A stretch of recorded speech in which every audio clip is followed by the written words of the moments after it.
नमस्कार दोस्तों, आप देख रहे हैं पनियार स्टडी कैप्सूल। और आज हम बात करने वाले हैं लोकसभा चुनाव के बारे में। तो आप सभी लोग जानते हैं आज लोकसभा चुनाव की डेट्स आ चुकी हैं। तो आज इस वीडियो हम देखने वाले हैं कि किस किस चरण में कहां कहां पे चुनाव होंगे, और हिमाचल की भी बात करेंगे कि हिमाचल में कब और किस चरण में चुनाव होंगे। तो सबसे पहले बात करते हैं कि भारत में चुनाव करवाता कौन है। तो इंडिया में चुनाव करवाए जाते हैं इलेक्शन कमीशन ऑफ इंडिया के द्वारा। इलेक्शन कमीशन बेसिकली क्या होती है, 3 मेंबर बॉडी होती है, जिसमें एक हमारे पास होते हैं chief election commissioner of India, जो आज की डेट में एट प्रेजेंट बात करें तो वो है सुनील अरोड़ा, आईएएस ऑफिसर है।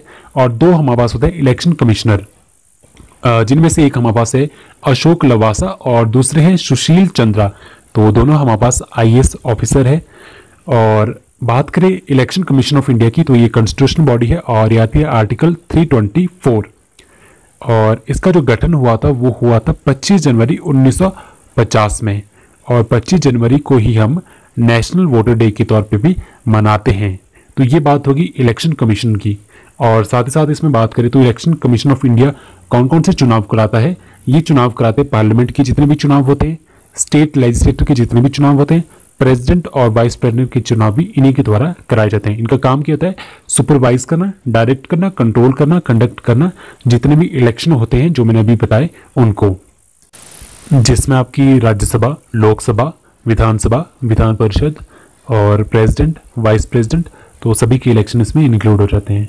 उसके बाद बात करते हैं जो आज डेट अनाउंस हुई है उसके बारे में थोड़ी सी बात करते हैं।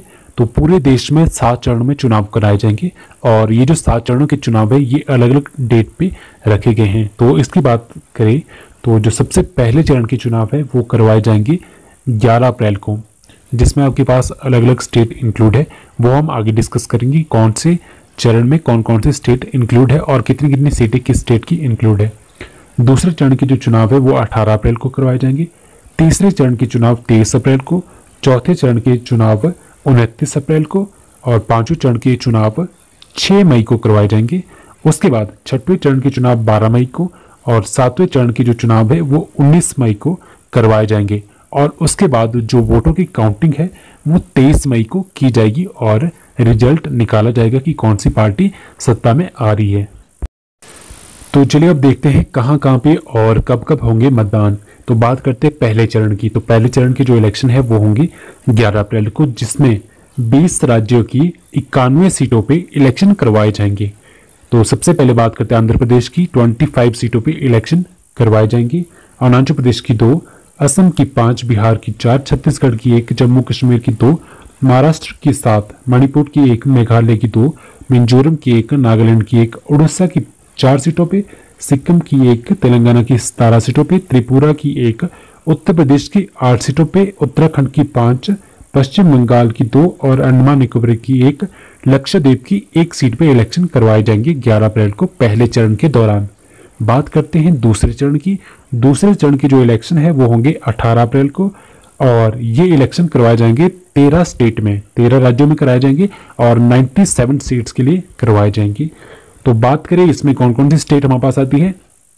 असम की बात करें तो असम की 5 सीटों पे इलेक्शन करवाए जाएंगे, बिहार की भी 5, छत्तीसगढ़ की 3, जम्मू कश्मीर की 2, कर्नाटक की 14, महाराष्ट्र की 10, मणिपुर की 1, उड़ीसा की 5, तमिलनाडु की 39, त्रिपुरा की 1, उत्तर प्रदेश की 8, पश्चिम बंगाल की 3 और पांडिचेरी की 1 सीट पे इलेक्शन करवाए जाएंगे 18 अप्रैल को दूसरे चरण के दौरान। अब बात करते हैं तीसरे चरण की। तो तीसरे चरण की जो इलेक्शन है वो होंगे 23 अप्रैल को, जिसमें जो इलेक्शन टोटल करवाए जाएंगे 14 राज्यों में, 14 राज्यों की 115 सीटों पे, ठीक है। और उसमें बात करते हैं कि हमारे पास कौन कौन सी स्टेट उसमें आती है, कौन कौन सी स्टेट में कितनी कितनी सीटों पे इलेक्शन होंगे। तो उसमें आपके पास असम की 4 सीटें, बिहार की 5, छत्तीसगढ़ की 7 सीटें, गुजरात की बात करें तो गुजरात की 26 सीटें, गोवा की बात करें तो 2। उसके बाद नेक्स्ट बात करते हैं जम्मू कश्मीर की। तो जम्मू कश्मीर की बात करें तो 1 सीट पर, कर्नाटक की 14, केरल की 20, महाराष्ट्र की 14, उड़ीसा की 6, और उत्तर प्रदेश की बात करें तो 10, पश्चिम बंगाल की 5, दादर नगर हवेली की 1, दमन दीव की 1 सीट पे इलेक्शन करवाए जाएंगे तीसरे चरण में। तो चलिए अब देखते हैं नेक्स्ट हमारे पास जो वो चौथा, पांचवा, छठे, सातवें चरण तक देखते हैं। तो बात करते हैं चौथे चरण की। तो इसके इलेक्शन होंगे 29 अप्रैल को। 9 राज्यों की 71 सीटों पे इलेक्शन करवाए जाएंगे। बिहार की 5, जम्मू कश्मीर की 1, झारखंड की 3, मध्य प्रदेश की 6, महाराष्ट्र की 17, ओडिशा की 6, राजस्थान की 13, उत्तर प्रदेश की 13, पश्चिम बंगाल की 8 सीटों पे। बात करते हैं पांचवें चरण की, जिसके इलेक्शन होंगे 6 मई को और 7 राज्यों में इलेक्शन करवाए जाएंगे टोटल 51 सीट्स पर, जिसमें बिहार की 5 सीट पर, जम्मू कश्मीर की 2, झारखंड की 4, मध्य प्रदेश की 7, राजस्थान की 12, उत्तर प्रदेश की 14, पश्चिम बंगाल की 7 सीटों पर इलेक्शन करवाए जाएंगे। बात करते हैं जो छठवां चरण है उसके इलेक्शन होंगे 12 मई को और 7 राज्यों की 59 सीटों पे ये इलेक्शन करवाए जाएंगे, जिसमें बिहार की 8 सीटों पे इलेक्शन होंगे, हरियाणा की 10, झारखंड की 4, मध्य प्रदेश की 8, उत्तर प्रदेश की 14, पश्चिम बंगाल की 8 और दिल्ली की 7 सीटों पे इलेक्शन करवाए जाएंगे। अब लास्ट बात करते हैं 7वें चरण की, जिसके इलेक्शन होंगे 19 मई को। 8 राज्यों की 59 सीटों पे ये इलेक्शन करवाए जाएंगे। और देखते हैं वो 8 राज्य कौन कौन से हैं। तो बिहार की 8 सीटों पे इलेक्शन करवाए जाएंगे, झारखंड की 3, मध्य प्रदेश की 8, पंजाब की 13, चंडीगढ़ की 1, पश्चिम बंगाल की 9 और हमारे हिमाचल प्रदेश की 4 सीटों के इलेक्शन करवाए जाएंगे 19 मई को। यानी कि 19 मई के दिन आप वोट देने जाओगे।